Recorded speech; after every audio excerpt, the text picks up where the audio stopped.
One of the other random things I have today is this Nomad Nutrition Ukrainian Borscht.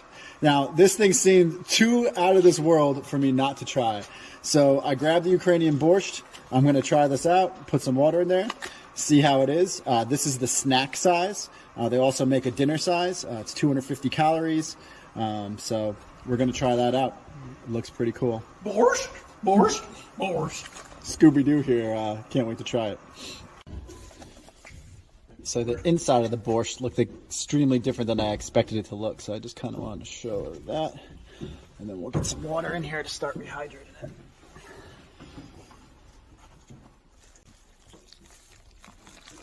Nomad Nutrition Ukrainian Borscht. Again, this is the snack size. I think it's not, there's no meat in here, and I'm a big meat guy. So really good as like a side for me when I'm out here. You're a big meat guy? Big meat guy. Yeah, you are.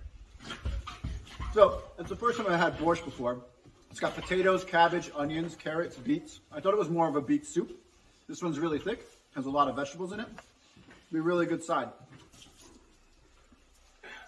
But it's a good vegetarian meal. It's spicy, flavorful, bunch of veggies in it. If that's your thing, try it out. Nomad Nutrition, Ukrainian Borscht.